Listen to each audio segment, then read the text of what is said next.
And be careful on the roads. It's quite wet outside, as you are discovering.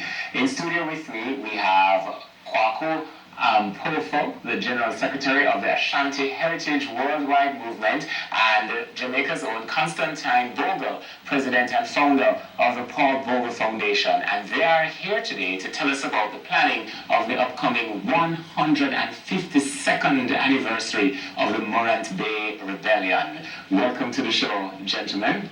Thank you. Thank you very much. And welcome to Jamaica. Thank you so much. All right, so we're going to start with you, Bogle, in terms of it is the 152nd anniversary of what was one of the most groundbreaking series of events in Jamaica's history, the history of the then British colonies, and of course, we have been on that trajectory ever since. What are the plans for the 152nd anniversary? Well, we recognize, the Paul Bogle Foundation recognize that most of the people living in Jamaica were taken from Ghana. And we have a Ashanti king in Ghana who sits on the golden stool, a stool that came out of the sky to him. And that stool is truly recognized as the throne of Solomon. So we believe that we are a part of that monarchy, and we have never been visited by our king.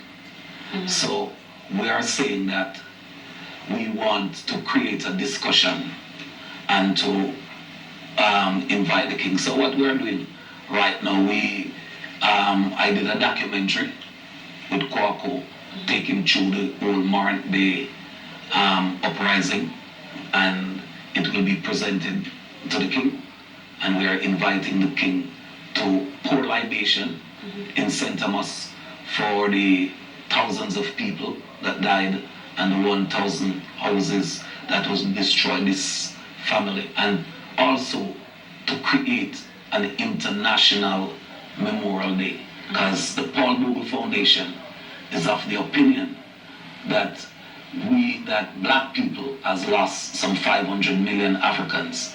There are memorials for everybody, and we do not have a Memorial Day.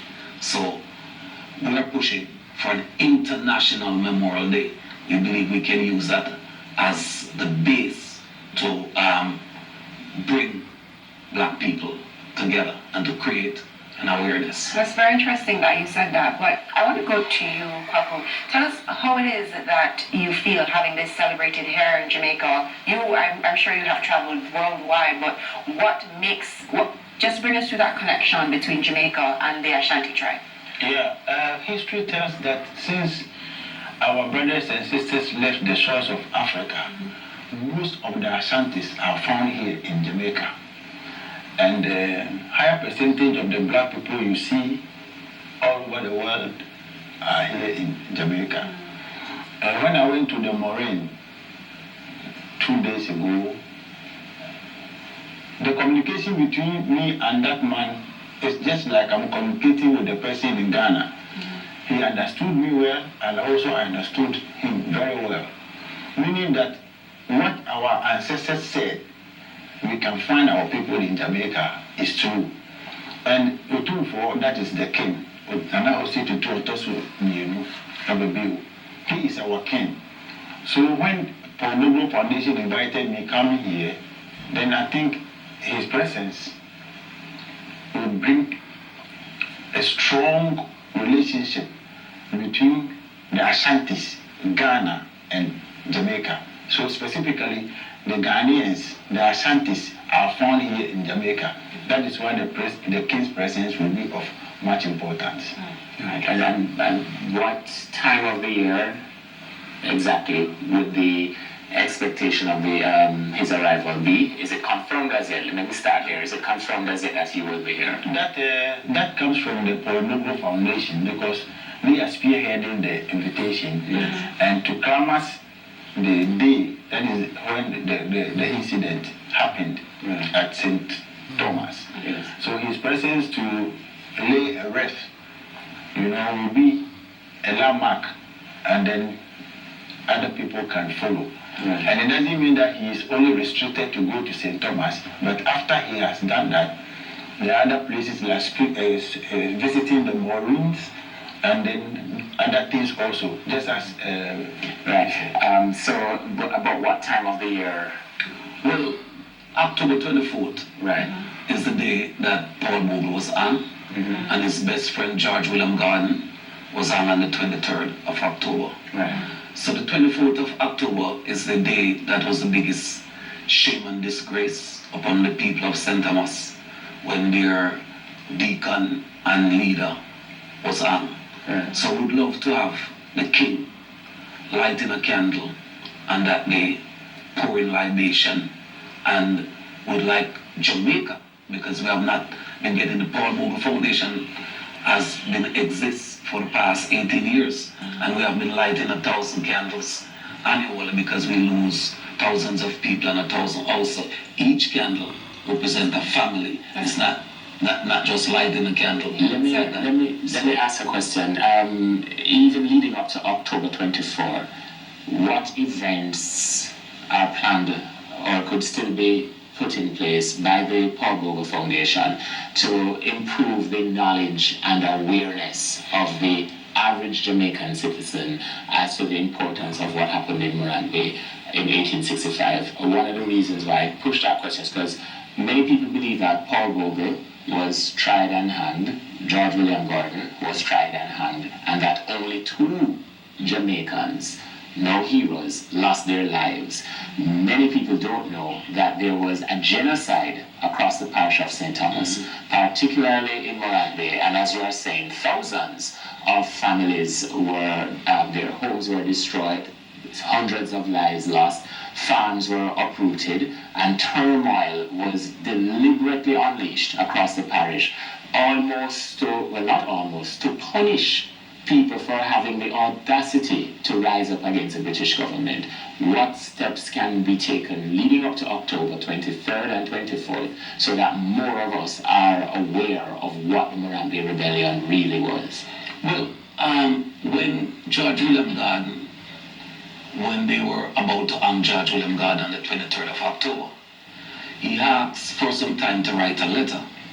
And in his letter, he said he did not expose to be disposed of in this manner because he had nothing to do with Morant-Bay Rebellion. When on the very same day they catch Paul Bogle, Paul Bogle said at that time they already hung George William Garden. George William Garden had nothing to do with Morant-Bay Rebellion, and he took full responsibility for the rebellion. So George William Garden was hanged as an innocent man. The British government sent a committee that is called the Royal Commission representing the Queen to investigate Morant-Bay Rebellion. This was headed by H.K. Starks, Lieutenant General Russell Corney, J.B. Newell in England. That's the base he came from. And I'm quoting, he wrote that the flagging was barbaric and the burning down of the 1,000 house and the killing of the people was wanton and cruel. Now, over the years that I have been putting on the Paul Bogle function, I hardly accept any funding because the system that exists wanted to put me down as one that just come in the name of Bogle, trying to use the legacy of Bogle to collect money. So all these events that we have been doing, not just in Jamaica, because I went before United Nations and I got a permit to light 1,000 candles in memory of the 500 million Africans that died as a result of slavery. I went before the Parliament in Atlanta, our state house, and I light 1,000 candles 2 years in a row, 2008 and 2009. I did that on behalf of the people of Africa. I went to Washington, D.C., at the White House Reflecting Pool in Washington, D.C. I lit 1,000 candles there in memory and start a memorial. But the whole thing break down. How much can Bogle alone do out of his pocket. So we know what to do to educate the people. But we also, the parliament of the land, right, have to recognize that their existence, I didn't write the book, came about as a result of the blood sacrifice of these people. And we asked the parliament even to light a candle within the parliament, the entire parliamentarian coming together, and the day that the national hero was on, to acknowledge. Sir, that we are out of time for such an important conversation, and I am trying very hard not to make any remarks which my co-host might have to one day apologize. But the Parliament of Jamaica will sooner have a day commemorating Queen Elizabeth's birthday than the struggles of Jamaicans to get us to where we are today. We will continue this dialogue, 152nd anniversary of the Morant Bay Rebellion. Thanks again.